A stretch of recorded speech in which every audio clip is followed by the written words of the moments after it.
Good morning. Good morning. You already know what time it is. Tony, Lavelle, 2 minute hash podcast. Pull up to the table, grab a seat, let's begin. Real conversations when the hats come in. Life lessons, relationships too. Different perspectives, but the talk stay true. Let's talk about it. Yeah, let's talk about it. Life, love, truth, and wisdom. Yeah, we talking about it. Monday through Friday, 8 a.m. Don't miss it on Facebook and YouTube. Pull up and go kick it. Tony got perspective. The Bell bring it truth. And when Queen Watkins pull up, she spilling that tea for you. Queen Watkins segment. Like that T-A-T. You know when Queen step in the room, the conversation getting real soon. Real soon. Yeah. Let's talk about it. Let's talk about it. Talk about it. 2 minute hash podcast. Yeah, we talking about it. Top of the morning to you, my good people. Happy Monday. It's a beautiful day in the neighborhood, man. It's your host with the most, Tony Mays, Lavelle Salter. Lavelle won't be on today, but hey, I'm still here representing as always. Ain't no shame in my game. We just gonna continue to represent like we should. But anywho, I got a couple of little shout outs this morning. I know I told you guys last week, we were celebrating men all week long, and we just kind of wanted to celebrate them the best way we could. And I told you guys to send pictures, videos, all that stuff. We was gonna celebrate them all week, and so that's what we're gonna do. We're gonna continue that throughout this week. I don't know what the numbers. I don't know what the numbers really look like for Father's Day. Let me see if I can find some numbers to see what it actually kind of looked like, because it was supposed to be some record numbers. Let's see, Father's Day. Father's Day retail sales 2026. See if they got some numbers out here yet. Wow. Okay. So they're saying that Father's Day retail sales reached a record $27.9 billion this year. So they saying that consumers actually spent an average of $226.58 per person. Wow. And you know what? I believe it, because it actually showed this year. I seen a lot of men being celebrated, a lot of fathers being celebrated. My wife went all out. I don't know if y'all was following my page, but my wife went all out this week for this past week for Father's Day. So $27.9 billion. That's pretty cool. That's pretty cool right there. Y'all women, y'all did y'all third this, and we can't talk crap about y'all this year. Yeah, we can't do it this year, because we still came in second place. I don't even know if it's second place, but we still came in a place after y'all, even with 27.9 billion. But that's pretty good though, because I don't think in the past I don't even know 27.9 billion. So we probably had to have, because I know we wouldn't jump up like from no billions to 27 billion. So we probably still had some billions in the past, but not 27.9 billion in retail sales for Father's Day. So y'all women, y'all come on. Let me give y'all some hand claps. Give y'all some hand claps, because y'all did y'all thing this year. A record $27.9 billion in retail sales for Father's Day, man. That's cool. So I did ask y'all to send me some pictures, videos, what have you. And Quita yesterday at church, she was crying, talking about how her dad did this, that. So she said, I told her I was gonna poke fun at her, but she sent this in regards to her dad.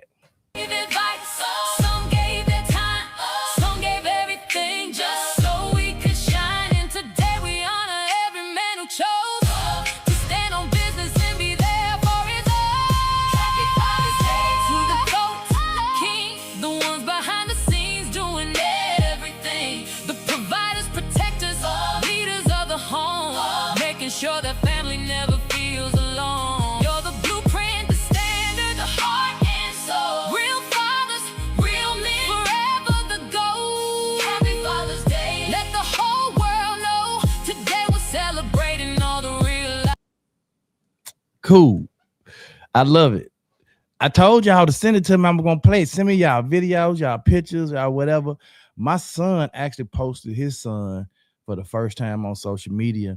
And I'm gonna post it too. I'm gonna repost it. So this is my son and little Antonio. I just love how they just laughing at each other, grinning at each other, man. But this is probably one of the first and only pictures you will probably see, other than he posted these two pictures with them walking through the fields, picking whatever they was picking, cherries, strawberries, or whatever. And then this particular picture, man, where they just kind of laughing at each other. So hey, man, we still honoring fathers, man, all week long. Yeah, we gonna honor fathers all week long. And don't y'all forget, our blankets, man, our blankets for the unhoused. Make sure we are still in the June campaign. This is the 22nd, so we got about 8 more days in this campaign, and we really need this little push, y'all. We close, but we ain't quite there yet, y'all. I think we need another maybe 40 blankets. We need another 40 blankets, man, and we got 8 days. It's a little push, y'all. We got 8 days to get another 40. So y'all gonna see more probably this on social media and different other platforms. Not that I don't push it anyway, but you'll probably see a little bit more of it over the next couple of weeks, because we want to definitely hit the goal so we can move on to our next campaign, which is the big campaign, our tents, which is going to run from next month all the way till we get ready to and then we'll just kind of throw in, sprinkle here and there some other items and stuff as well. So but don't forget, man, y'all can sow a seed.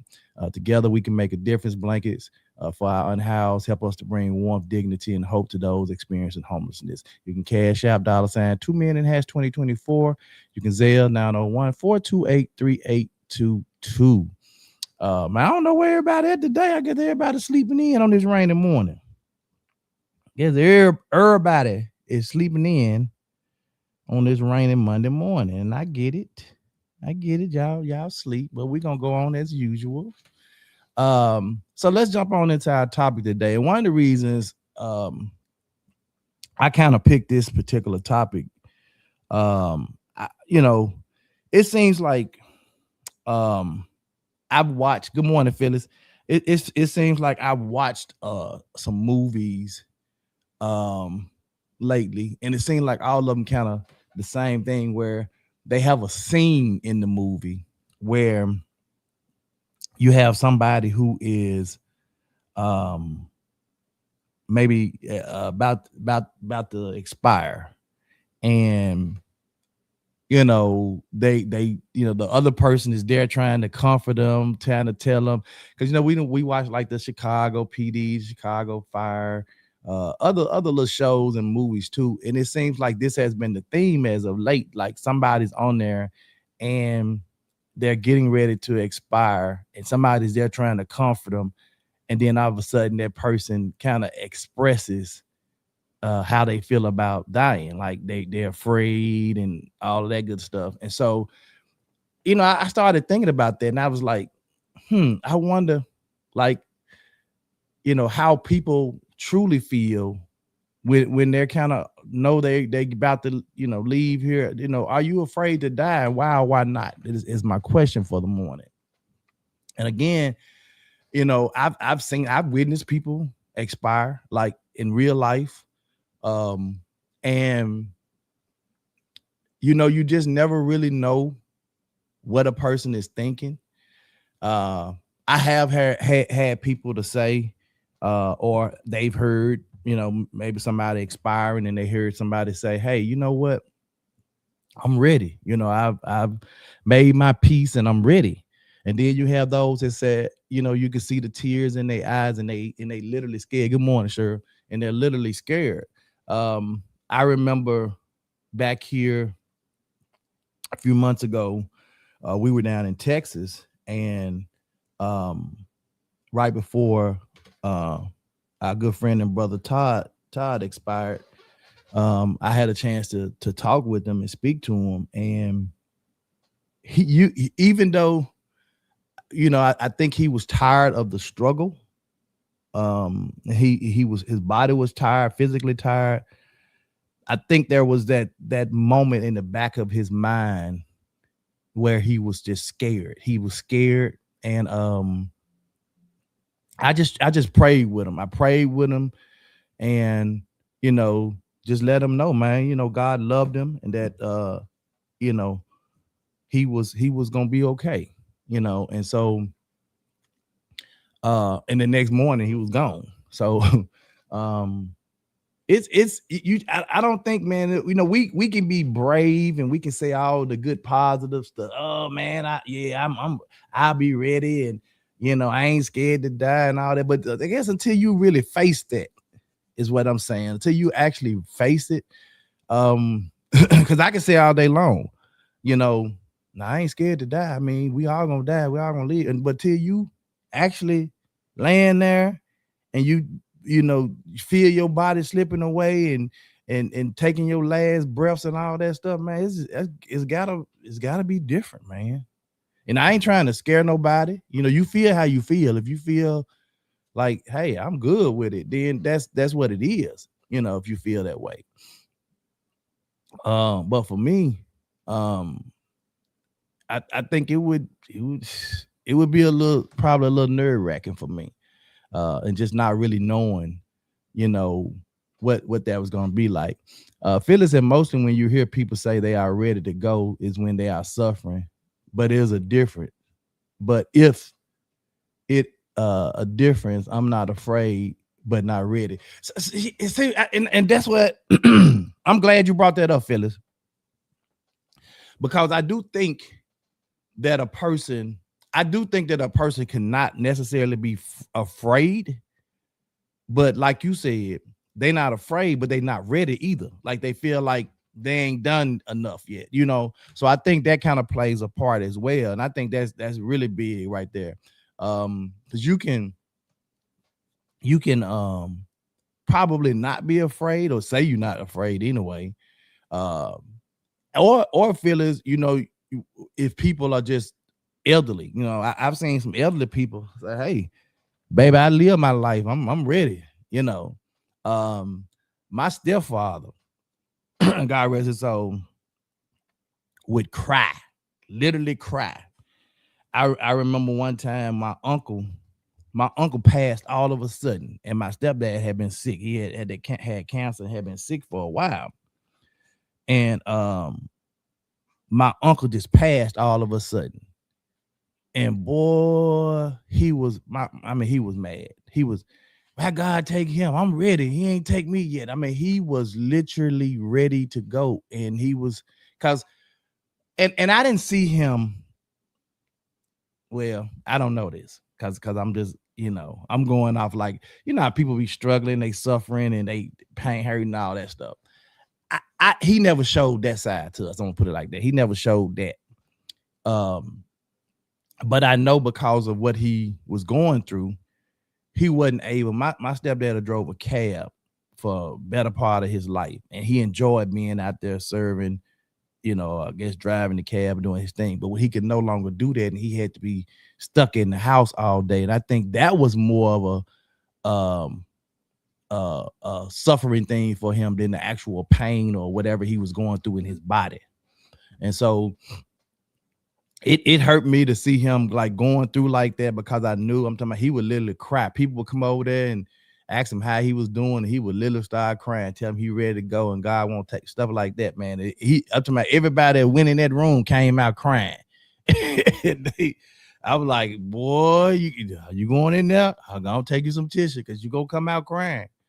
And so I think I'm gonna ride with you on this one, Phyllis, that I think sometimes people might be ready to go, but on the other hand, they just not ready to go. And so I think that can make a huge difference in terms of I guess how people feel. Now, again, like you said, if they're suffering, like they hurt, they in pain, some people don't want to, like my older brother, he refused to eat. He refused to eat. His last few weeks, he just refused to eat. I don't care what you said to him. my cousin came over. His that was his ace. My cousin Casey came over, and Casey hadn't been over in a while because Casey didn't want to see him, down like that. But Casey came over and said, "Man, you got to get well, man, so we can get up. You want to get out that bed on?" And he went to, man, he pulled some strength out of nowhere to reach and pull up to try to pull himself up out that bed. He said, "Well, man, you got to eat first. You got to eat before." And when Casey said that, he laid back down, shook his head. No, he wasn't eating, And so he was ready. He was ready. He didn't want to keep going through what he was going through, and he was ready. And so sometimes I think, and sometimes people suffer in silence. And I think that's just in life, period. Sometimes people suffer in silence. When you think of people like Uncle Jimmy, the only sibling left, parents and grandparents gone, I think they want to be with their family. Yeah. But then, sometimes too, Phyllis, I think they can miss them. They can miss their siblings and their parents and stuff like that, right? But I also believe that, when like Jimmy got a lot, he got grandkids, he got kids, grandkids and stuff. Like he can enjoy them. You know what I'm saying? So like I got grandkids now. So like I ain't ready to, I want to see them grow up and see, you see what I'm saying? So it's like, yeah, I might not be scared, but at the same time, I ain't ready either. Cheryl says, watching someone expire in front of you, how you feeling the type of way? WT told me the same thing. I told him maybe he wants you to get something together or right with people. And that could be, we never know why God takes some and leave others. I remember Reverend Clean, him and Twinkie did that song, Accept What God Allows. And he told the story how some of his church members was I think they were unalived in a car accident, and he was upset with God. He said these were some good folk. Good, wholesome folk, man, just good to the core folk, and he said, hey, good tithe paying member folk, what I'm saying, just good folk. And he said, God, you took my folk, man. He said, when you could have took some of these other folk. And he said, God told him, Clean, first of all, they not yours, they mine. And he said, second, I took them because they was ready, and I'm giving them others a chance to get right. So sometimes, I believe, we're here for whatever purpose we are here for. We're here to serve that purpose. And once that purpose is over, then, that's when it's time for us, whatever that purpose is, whether it's to bring joy to people's life for a short time or long, whatever it is, man, whatever that purpose is, man, we have to fulfill that purpose. And then that's why sometimes Phyllis and sure, sometimes people feel like I ain't ready just yet because I haven't fulfilled my purpose, but you got to know what your purpose is in order to fulfill your purpose, right? So let me see what this says about it. And remember, you can call in if you got something that you want to say that may be too long to type out. You want to say it, you can dial in now on 1-438-3520. Let's change that up. Many people are afraid to die, but the reasons and intensity vary greatly among person to person. One of the reasons is just the fear of the unknown, not knowing what, if anything, happens after death. And I think that's where maybe your faith comes in, or your relationship with God, or your spirituality, how people want to say it. I think that's kind of, that's one of those areas in there. The fear of losing loved one, worry about leaving family and friends behind. And I don't know if you worry about leaving them behind unless like I can see a man, a husband, right, who's been caring for his wife and children and maybe he's really the breadwinner in the family, right? And he's worried about how are my family gonna move on without me. You know what I'm saying? In terms of like how they gonna continue living. And so that could be something that's probably scares people to freaking death. Phyllis said when mom was sick, she did not focus on the people here. All she talked about was her siblings that was gone. She was ready to go with them. Yeah, and I think the key to that, Phyllis, too, was she was sick. She was tired of being sick, and she was ready to go to see those folk who had gone on to glory before her. She was like, hey, I'm ready to go see my siblings, my mom and them. I'm ready to go see some folk, you know. So I think at that point, you don't be worrying about, good morning, Paulette. You don't be worried about who here, right? Who's still here and all of that. Especially if you know you've done well by people, your kids, your children, your family members, your grandchildren, you know you've done well by people. You saying, hey, I didn't live my life, because I've heard that too, where people say, hey, I've lived my life. It's time for y'all to go out there and live y'all. You know, it's like I told my children, look, me and your mama, we didn't live. It's time for us to enjoy our life, go out here and do some stuff ourselves and enjoy our lives, you know. So, and whatever that looks like, you know what I'm saying? That's what we finna do. And that's what we've done the last few years. We've just traveled and did things that we wanted to do. And it didn't hinge upon whether or not somebody else was doing it or not. You know what I mean? So, but I think death could be really, the thought of it can be really tricky sometimes. And people fear it for certain reasons. Fear of suffering. When you suffering and you're concerned about the pain, illness, or either just the process of going through itself, because you know, I spoke about Todd earlier, but when I watched Todd was in pain, and I'm talking about, I'm sitting there with him, and the pain was so intense. They had gave him, I think it was morphine. I think they had gave him morphine to kind of try to ease the pain, and the morphine wasn't doing jack like it's supposed to.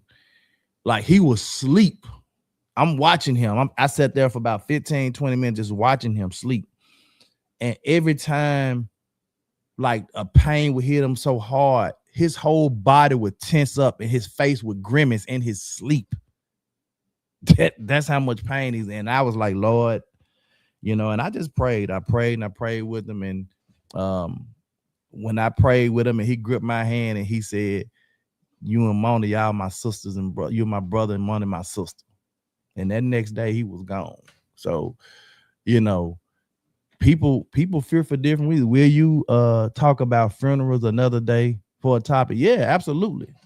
Absolutely. Because that's one of those funerals is one of those rabbit hole topics where you can just go down and you can just keep digging up certain things about funerals, and that's a whole nother thing. And to be honest with you, Phyllis, funerals too, sometimes when you think about, you know, what if you hadn't properly planned for your death, right?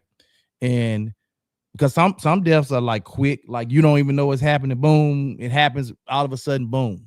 I mean, there is no time to think about that or think about dying or none of that. This is something, but if you are a person that has, and then I'm gonna go back to my other thought. If you are a person that has not planned or planned poorly for things like that, you know, we talk all the time about having insurance and people being able to take care and bury loved ones. I've seen people having to go get title loans and car loans and all kinds of stuff to try to bury people or whatever. And this is something that I don't think you should put on your family members. Like, you shouldn't put that on your folk. And that's why I encourage people having insurance, life insurance policies, or some kind of death burial policy or something, so people don't have to struggle and go through. Queen, you missed your tribute I paid to your dad, but people don't have to struggle and go through, you know, when somebody passes. And I think That's a fear as well. I think if you on your deathbed and you have not prepared properly, and you might be at the point you don't care. I don't care, you know. And but if you're a person that love your family and love what they gonna have to go through, then and this is another thing where I talk about, you know, having your wheels and or either a trust or something, man, so people don't have to try to figure this stuff out when you gone. It's already bad enough that they're grieving because you're gone, but now they got to grieve and deal with the stuff. And that, man, like I've been like really on this thing, like just try to plan properly. I've been telling Uncle, maybe we need to go ahead on and take care of all our services and all this stuff. Like my mom have already taken care of all of her services and all of that. Cause she said, I don't, you know, y'all ain't got to worry about that. It's already been taken care of. Only thing you're gonna have to do is decide when you want the service to be or whatever. And figure that out. Good morning, Queen again. Jameson, brother Jameson, good morning. He said, happy belated Father's Day, boss man Mays. Continue to pray for my mom. One of the biggest worries I have is when is my mom's time. Well, you just got to continue to pray, man. Continue to pray and check in on her and be around her as much as possible, bro. That's all I can tell you. Because we don't know. We definitely don't know. And that's why I say I think it's harder for people who are struggling and going through to think about all of those things. Especially if you haven't planned, or even if you plan properly and you know everything is taken care of, just the thought of not, you know, that your folk being there and how they gonna feel, because you don't want people to hurt, you know what I mean? But it's inevitable. If people love you, they gonna hurt and they gonna grieve. That's part of it. Seeing people in a lot of pain because pain become bittersweet when they leave. You happy they are no longer in pain, but yeah, you miss them and don't want to see them go. Yeah, like my brother, like when my brother passed, because I mean my brother was literally deteriorating in front of. When I'm talking about dissipate to the point where he was bones. He was nothing but skin and bones because he refused to eat. And so to see him in that state was hard. You know, it was very hard to even see him in that state. So, you know, but in the same time, you know, I was when he was gone, there was a peace that came about me that was different. You know, it was like, okay, he ain't suffering no more. He ain't got to go through. It's well, good morning, Mayor. And so, yeah, it's hard seeing people that you love go through the pain and suffer, and you don't want to pray, Lord, take them away from here. You be saying, Lord, ease the pain, and Lord said, only way I can ease this pain is I got to bring them on home with me. I got to bring them on up here with me. And so then that's kind of what happens, you know. So it, you know, I don't know if people, you know, because again, people say, I ain't scared to die. I ain't scared to die. You hear a lot of bad people when they got guns. I'm scared. I'm ready to die. What about you? Are you really ready to die? You know, that's something to say when you say I'm ready. You, especially when you talking bad, and yeah, that's different. But just like I just said, the fear of unfinished business, feeling that there is more to accomplish, experience, or resolve. You know, you just got unfinished business, and you like, man, I didn't do this right, man. I got so much stuff I didn't take care of. I'm leaving them in a bad way. You know, fear of non-existence, the idea of no longer being conscious or being unsettling, it can be unsettling for some people. You know, at the same time, not everyone fears death in the same way. Many people become more accepting of it as they age, deepen their spiritual beliefs, find meaning in life, or come to terms with their mortality. Research has found that people often fear the process of dying more than death itself. Wow. So people generally fear the process of it more than they fear actually dying. And that process can be, hey, I'm on here, I'm going through these treatments. Because think about when a person is in a vegetative state, so to speak, and they say, well, you know, they brain already dead or whatever. Like, so if they brain is already dead, I mean, why got boy? Like, do them people still hear? But sometimes it seems like they can kind of still hear you. You see their eyes. Good morning, Damon. You see their eyes maybe flutter or something like that, and maybe that's just the body reacting to maybe whatever chemicals is being put in it or whatever, you know, trying to ease the pain. But like when my grandma wasn't in a vegetative state, so to speak, but she was on her way out. She was closed, you know, her eyes closed. And so we had been there. I think we had been there in Chicago a couple of days, probably, right? And so we was sitting there, and it wasn't until my dad showed up. My dad showed up, and my dad came in that room because it's like she could hear all of our voices, and she was cool. But until she heard my dad's voice and my dad singing to her and all that stuff, that she was gone later. After he did that, he came and sat with her, held her hand, and while she was like she could still hear, you know, and he sung to her and stuff. And after that, she was gone. It was like that's what she was waiting on. And I believe it was the same with my brother. My brother held on till he got a chance to see Casey, hear Casey's voice. And after that, he was gone. I do believe certain people cling and hang on to life until they soul can't rest until they hear certain people's voice or whatever. And that's, you know, I ain't gonna say it's weird because that's just what it is, you know.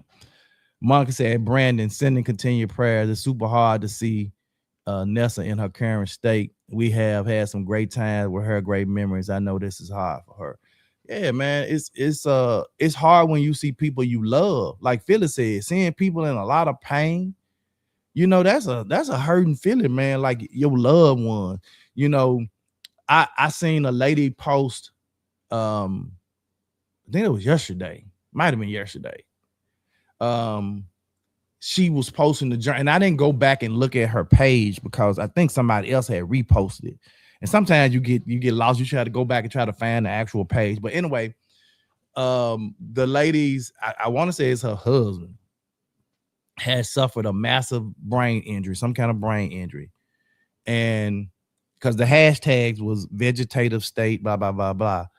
But she was still there every day, wiping his face, cleaning on him, hugging on him, kissing him. And he didn't even know he was in this world until he left here or whatever. She said she was going to continue to do it until God called him home, you know. And so think about that type of thing, man, where you with a person like my mom and my mom, and I know this was tiring for her. My mom cared for my brother for the last 3-4 years of his life, if not more, but at least the last 3-4 years, right? And there were times she had to change him, change the bed, wash the clothes, you know, do this stuff every other day, all day, every day, you know. And that was tiring for her at her age, being able to do that, not having all of the help and support. You know, the insurances have pay for people. They'll send these little helpers over, and the helpers don't have help, you know, stuff like that. And so that can be tiring, you know. So I worried about my mother in that state, caring for her son and taking care. And a lot of people, you know, family members turn themselves into caregivers because they refuse to allow that family member or that relative or whatever to go into a home or whatever. And they said, no, they're gonna be right here. And you know, I've seen people say, no, if my baby, if my husband, my wife, or whatever gonna die, they're gonna die at the house. And my mom said about my brother, if he gonna die at home, in the comfort of his home. And so and I think that's ultimately what you want, is you want people to be comfortable. You want people to be around loved ones. You want people, you know what I'm saying? And you want to be around loved ones. We often hear the stories of people saying, hey, you know, my grandmother or my granddaddy or my uncle or my mother, whoever was expired today, and it was just good seeing all of the family members around them, surrounded them. You know what I'm saying? Even though it was painful to see, but being around them and just having all those loved ones. I saw a video of this guy. The guy was I don't know if he was 90 something or 100. He was old, he was an older gentleman. Old gentleman. White guy. And he basically, they had him sitting at the table. He was celebrating a birthday, and they let him talk.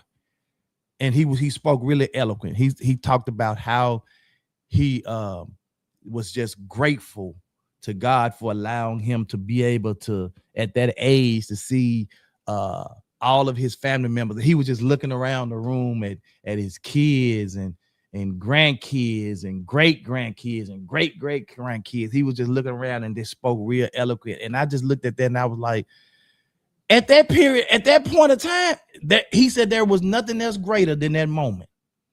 So that man could have died right there in that instance and would have been happy as and pleased as punch, because he feel like he has experienced everything life has to offer, and to be surrounded by all his loved ones. I tell my kids all the time, and my nephews and nieces, y'all go over to hang around your grandparents. I know it might not be the popular thing to do, but go sit with them sometime. Y'all don't know how that make them feel when you just show up and go over there and sit with them and talk with them for a while.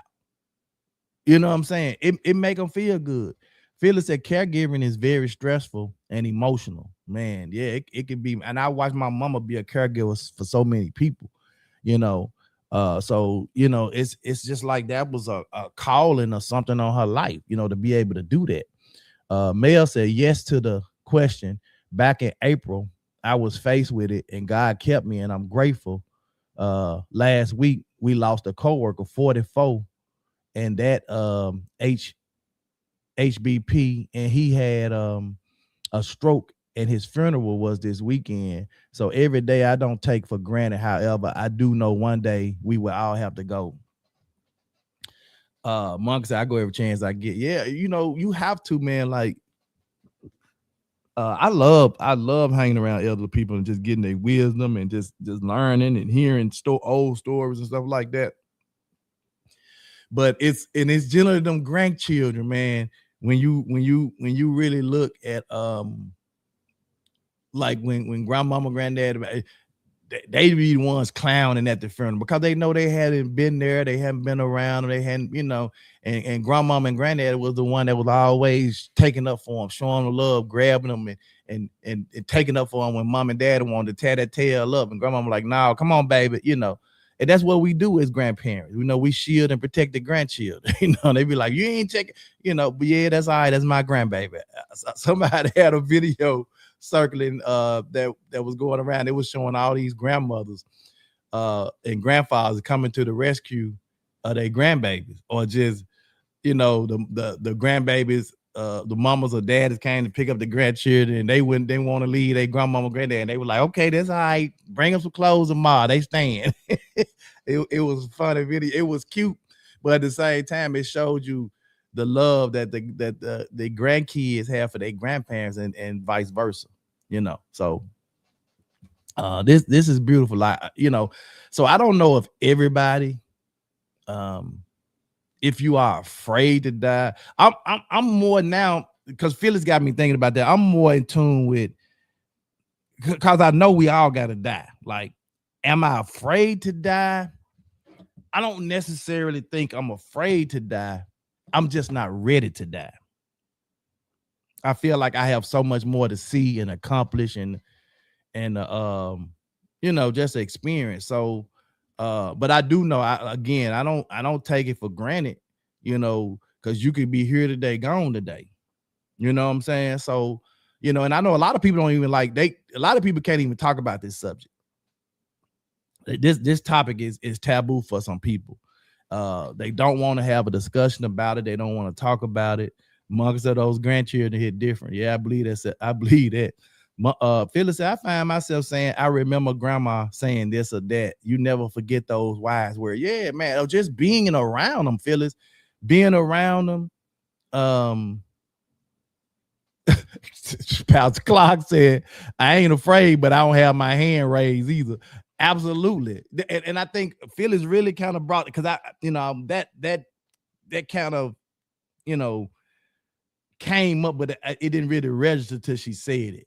And then not on this, but think about, because we talk about the people who are just on their deathbed, right? That have been suffering for a year or 6 months or however long they've been suffering, going through this and that, or having all these surgeries and this and that surgery, this and that.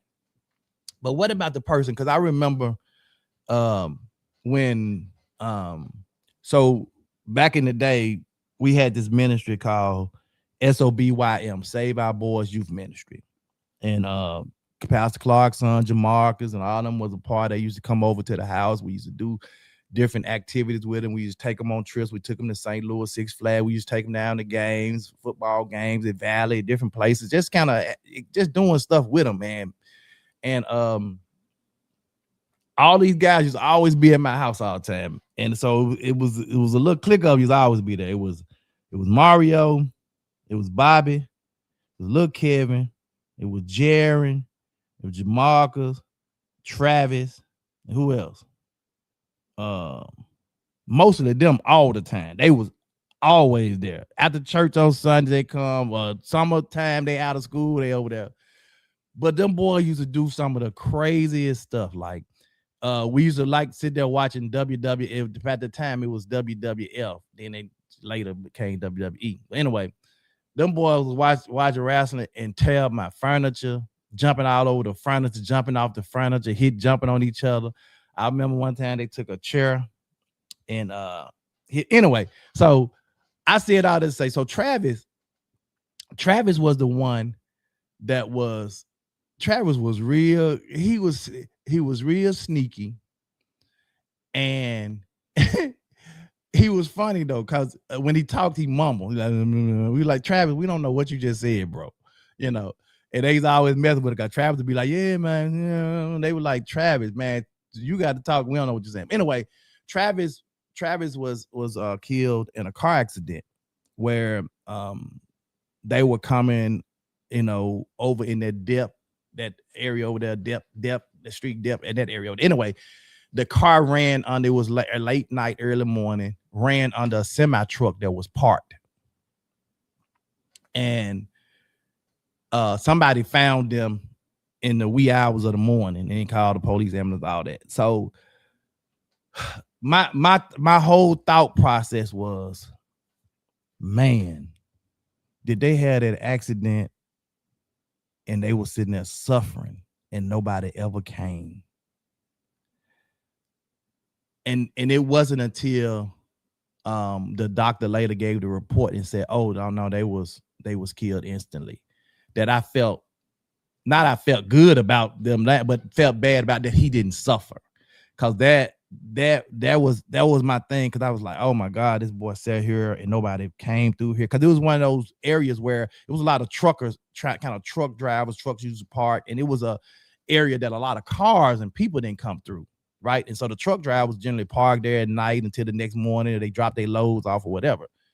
And so that was my thing was, man, did this boy sit here and suffer all this time, and somebody could have came through there and found them and maybe got him some help. But the doctor said they was killed instantly. So Mel said, I appreciate my situation. This podcast discussed that we're ABD, etc. And I had to reevaluate things with my family. And they know my life insurance policies. It's important to have your house in order. They will not have to do a GoFundMe when it's my time. Well, I'm glad you got it. I preach it all the time, man. Don't leave your folk like that. Leave them something other than some bills, because we dealing with it right now. and it's just part of it. Marcus said one of the saddest things is to live life of isolation and end up dying alone. That's why we should love on our folks while we can. I don't think I would ever want to die alone. And I think that's why when I see people, and it could be, I don't know, man. I guess I come from a big family, so I believe in people and family being around you, coming from a big family. And so when I see, because I feel like with a big family, that's gonna be hard for you to really just die alone if you got a big family. But when you come up, you don't have no kids, you don't hang around you don't hang around people, you don't do nothing, you isolate yourself, and then somebody finds you 3 days later because somebody was doing a wellness check or something, or whatever, and said, oh, they been dead a week in there. That mean nobody ain't checked on you in a week, and you just died long, could have got some help. You know what I'm saying? So, boy, Monka said my boys tore up several sets of furniture, but I wouldn't have changed the thing. Yeah, Monka, but you gotta go get me a new sofa set, a new love seat or whatever, because they was tearing furniture up constantly. So, but I mean, it was all worth it to me. And all of those boys today are doing very well for themselves, and so I'm proud that we were able to spend just a portion, you know what I'm saying, of that time kind of guiding them and helping them navigate through life at an early age. So are you afraid to die? Why not? It could be that you don't really fear death itself, but you just fear the process of dying. Religious and spiritual beliefs can also influence attitudes toward death. Some view death as a transition to another existence, while others find peace in the idea that death is a natural part of life cycle. A question that often reveals a lot of this is, are you asking about the fear of death itself or fear of what dying might be like? Those are related, but they're often very different fears. And I think that's kind of important to know too. Sometimes it might not be the idea of dying, it's how they died. You know what I'm saying? Again, or who they leaving behind, or if they feel like there's some unfinished business, or I don't know what I'm finna expect on the other side. And I think it depends on your faith walk. What your walk with God is like. Are you a believer? Are you a non-believer? You might believe there ain't nothing on the other side. It's just space, and you just gonna be in just floating through space, or you don't believe there's nothing, so it just depends on your belief system, and I hope that that we are all believers on here. At least we believe that God is real, and that he sent his only son to die for us, that we might have a right to the tree of life. And I believe that. And I'm like Lemus. When Lemus said, I want to see his face. I want to see his face one day. So, and I want to hear that, man, servant, well done. You've been faithful over a few things. Come on up a little higher. I'm gonna make you rule over men. I want to hear, I want to hear that. You know what I'm saying? And so I don't know how you feel about dying. And again, this whole topic came to me just from watching movies and little episodes, and I see people when they're just about to die, maybe they've been, shot or whatever happened, and I see people, and then they talk about getting super cold, and I'm so cold. Why am I so cold? And I'm scared, and then you see the tears fall from their eyes, and it did, in the back of your mind, you wonder, man, what was they thinking at that particular moment? Like, what goes through a person's mind? And you don't know. Unless you in their mind, you don't know. Some of them, say they see the light, and you can see them reaching for the light. I remember watching the movie Gladiator. And in the movie Gladiator, Russell Crowe had murdered his son and his wife, and then he was end up captured and being a slave, and he had to fight in the arena, the gladiator arena.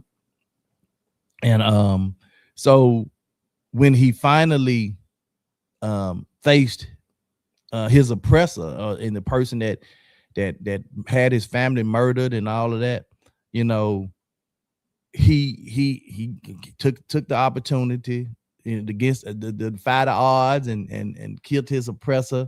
But in that moment, you can see where he was about to die himself, but he had a visual of his wife and son walking through this nice grassy area, just walking through, waving their hands, and he was reaching for him, you know, before he left out, you know, before he died. So I've heard people talk about that experience where they seen a light or seen you know, whatever, and people tell them to come on. I've heard people talk about dreams that they've had, where they seen loved ones, or loved ones told them, you know, to clean their life up. You know, you got to do better. You don't want to be in, you know, go to that place or this place or whatever. So, you know, whatever, man. And sometimes that has struck fear in people. You know, my name in the book of life, right, Mayor? Monka said, let me be clear. I ain't ready now, but I do believe I will see my folks again someday. At least some of them. That's crazy. I got 2 mamas, a father, a sister, several grandmothers, a grandfather, cousins, many friends. Most importantly, I will see him. Yeah, absolutely. Phyllis said, I would never forget the sermon that the preacher preached at Mr. Oscar funeral.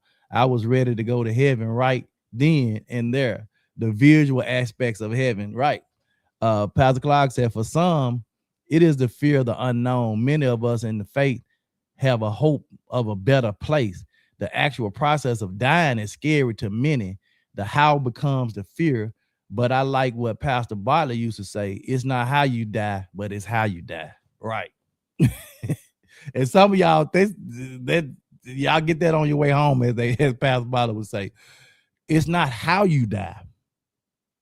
Right? Like the whether you got stabbed, shot, car accident, it's not how you die, but it's how you die. How do you die? What state are you in? Are you a believer? Do you believe that in the resurrection? Do you believe that when you leave here, you're going to a better place? You're going to a place where the streets are paved with gold, where there are 12 gates to the city, and the gates are made with emeralds and rubies and amethysts and all of these precious fine stones, and the angels will be singing glory, hallelujah to the highest. And man, what? Come on now. Yeah. So anywho, are you afraid to die? Maybe you are. Maybe you're not afraid to die. You're just afraid of the process. Maybe you're just afraid of feeling that things are left unattended to. Some things are unresolved. Maybe you know, you hadn't got right with some folk, and that's a fear. You don't want to leave without getting right with folk, you know. Whatever it is, man, you know, that's your cross to bear, whatever that fear is, you know. So but I do know that the way we look at it, the way we perceive it, can impact maybe even how we live. I remember one time, I'm gonna say this and I'm gonna get out of here. I remember one time I was in the military, and we had to do a training, you know, how you go for your weekend drills and all that. So I had my uniform on and my camouflage, and I had just left. It was on I want to say this was it was either Saturday or Sunday. But anyway, I had just left, and I didn't go straight home, take my uniform on. So I was riding around, I had my uniform on. And it was a dude who was a big time dope boy that had a beauty shop on Range. Some of y'all probably remember this. I don't want to say no names or none of this. But he had a beauty shop on Range. And the person that somebody walked up to him while he was in his car, unalived him. And the person supposedly was wearing camouflage. And so, and this happened, and all the police and people, you know, was talking, and somebody had seen me. They was like, man, you need to go take that camouflage off. You know, they just killed, you know. And I was like, wow, you know. But I actually knew a lady that knew him. And She told me, she said, Tony, when that boy died, when they killed him, she said, I had a dream. She said, he appeared to me in my dream. And she told me to go tell my brother to get his life right. This, she said, Tony, it was clear as day. She said, he said, go tell my brother. She said, he appeared and he had an all-white suit on. Go tell my brother to get his life right. Because he don't want to come to this place where I'm at. This is a bad place. And she said, Tony, it was the realest dream I ever had in my life. And she said, and I went and told his brother. She said, I called him and told him that the dream I had, and that whether he do it or not is on him. But she said, I told him. And so sometimes we have that.